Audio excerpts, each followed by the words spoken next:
안녕하세요. 헤드헌터 이직현입니다. 면접에서 입사 후 포부를 물어보는 경우가 있죠. 입사 후 어떤 식으로 일을 하시겠습니까? 이 질문을 경력직한테 한다라고 하는 거는 얼마만큼 우리 회사 와서 열정적으로 일을 하겠냐, 입사 의지를 보여달라. 의지를 보여달라는 말도 아예 틀린 말은 아니지만 경력직 같은 경우는 의지보다는 실행력, 그러니까 단순한 포부보다는 조금 더 계획에 가깝게 답변을 하시는 게 좋다라고 생각을 합니다. 그러니까 열정이나 의지보다는 실행력, 이 부분에 초점을 맞춰서 답변을 하셔야 되는 거죠. 왜냐하면 이 질문을 하면서 면접관이 기대하는 거는 이 사람이 우리 조직에 들어왔을 때 얼마나 빨리 적응을 해서 기존에 있는 인원들과 협업을 잘하고 시너지를 내서 이제 성장에 기여할 수 있을까? 이게 핵심인 거죠. 그러니까 우리 회사를 얼마나 잘 알고 앞으로 구체적인 행동을 어떤 식으로 할 것인지 이제 그 부분에 대한 답변을 하는 게 입사 후 포부 질문에 대한 답변의 핵심이 될 겁니다. 좀 많은 사람들이 좀 입사 후 포부 하면은 이제 좀 실수를 하는 부분이 있습니다. 리더가 되겠다. 회사를 성장시키고 싶다. 좋은 말이고 틀린 말도 아닙니다. 그렇지만 이제 너무 큰 그림인 거죠. 특히 이제 임원 면접도 아니고 이제 팀장 면접 수준이면 당장 이 사람이 와서 우리 팀에 와서 해야 될 일이 얼추 정해져 있단 말이에요. 그럼 이제 그거를 이 사람이 잘할 수 있을까? 이 사람이 앞으로 해야 될 일을 어느 정도 잘 파악을 하고 그거에 대한 계획이 있을까? 이게 궁금한 건데 리더가 되고 성장이 되고 회사를 발전시키고 이거는 약간 뜬구름 잡는 이야기가 될 수도 있다라는 거죠. 그리고 이제 또 하나의 실수는 좀 비슷한 맥락이긴 한데 너무 앞선 이야기, 10년, 20년 임원이 되겠다, 본부장이 되겠다, 몇 년 안에 몇 명의 팀원을 이끄는 사람이 되겠다. 그러니까 이것도 앞서서 말씀드린 대로 경력직은 중요한 포인트가 해야 될 일이 얼추 정해져 있잖아요.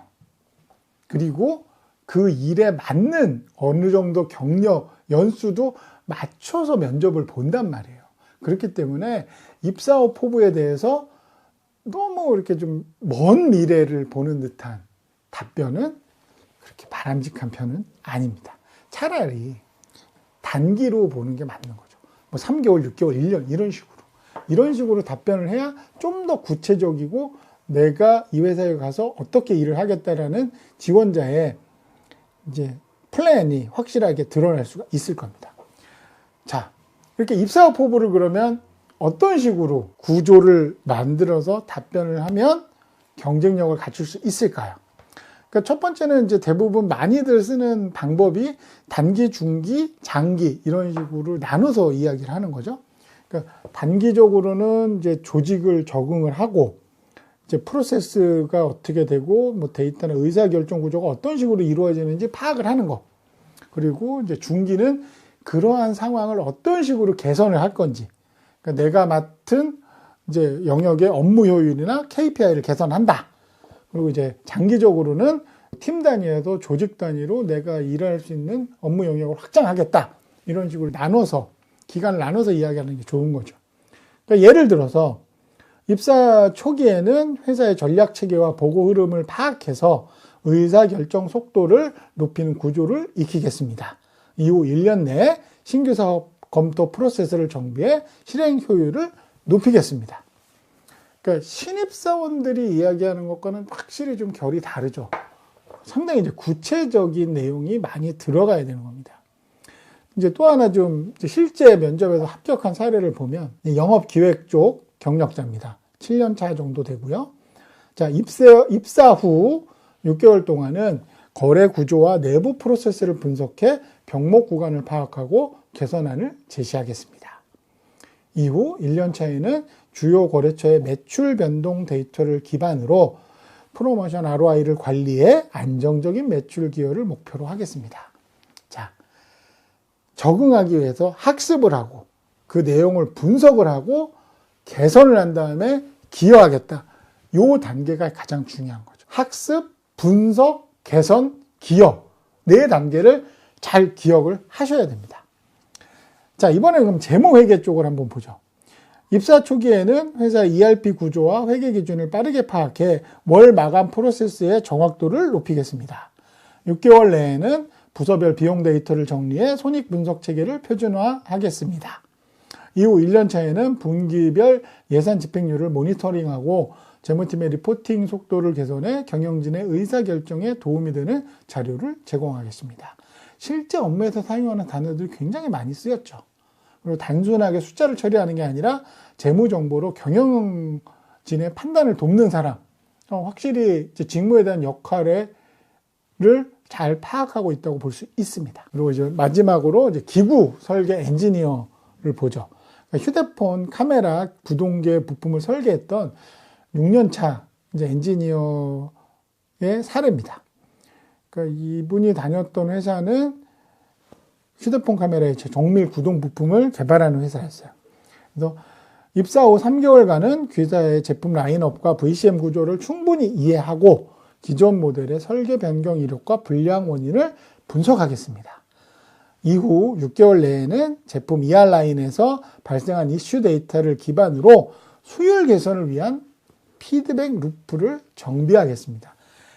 그러니까 확실하게 내가 회사에 들어가게 되면 단순히 의욕만 가진 게 아니라 실제 생산과 설계 현장에 맞는 실행 계획이 아주 구체적으로 잘 드러난 거죠. 그러니까 이렇게 이야기를 하게 되면 면접관 입장에서는 이 사람은 자신이 가진 기술에 대한 이해도도 높을 뿐만이 아니라 이 전체적으로 회사가 움직이는 이 생산 현장에서 움직이는 프로젝트 단위의 관리 시각도 갖고 있다. 이런 식으로 긍정적인 평가를 내렸죠. 그래서 이분 같은 경우는 이제 합격을 해서 이제 잘 다니고 있습니다. 자, 이제 정리해서 다시 말씀을 드리면 경력직 면접에서 입사 후 포부, 당신 앞으로 어떻게 일을 할 거냐, 이 세 가지를 잘 기억을 하십시오. 첫 번째, 기간을 언급하시려면 구체적으로 앞으로 이런 향후에 이런 것보다는 좀 명확하게 3개월, 6개월, 1년 이런 식으로 기간을 명확하게 제시를 하셔야 되고요. 두 번째는 내가 어떤 행동을 하겠다. 구체적인 업무 계획을 수립을 해야 되는 거죠. 그러니까 파악하고 개선하고 정비한다. 뭐 이런 단어들이 자주 쓰여야 될 겁니다. 그리고 마지막으로는 내가 하는 모든 행동은 조직과 회사와 연결이 돼야 되는 거죠. 그러니까 내가 했던 경험, 나의 역량, 이게 우리 팀, 우리 회사의 구조 개선에 기여할 수 있다.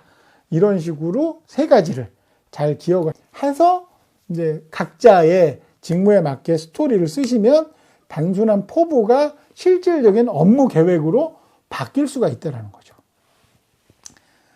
경력직에서의 입사 후 포부는 내가 얼마나 대단한 사람이 되고 막 뛰어난 사람이 되겠다에 포커스를 맞추는 게 아니라 내가 이 회사에 가서 얼마나 빨리 적응하고 자리를 잡을 수 있는지, 그걸 위해서 얼마나 더 구체적인 계획을 세우고 있는지를 확인하는 것이 바로 입사 후 포부라고 생각을 하셔야 돼요. 이렇게 현실적인 답변을 해야 상대방이 원하는 답변을 할 수가 있을 겁니다. 그러니까 면접관 입장에서는 뜬구름 잡고 너무 큰 그림에 대한 이야기보다는 현실에 기반한 업무 계획을 훨씬 더 선호할 겁니다.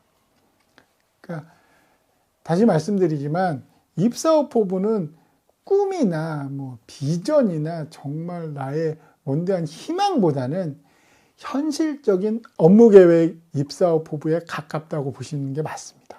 자, 직무 역량은 어차피 이력서나 경력기술서로 어느 정도 입증은 된 거예요.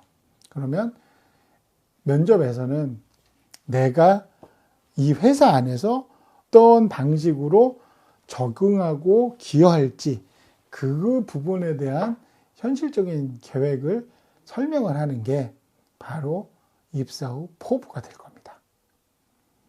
제 이야기가 도움이 되셨다면 좋아요와 구독 부탁드리겠습니다.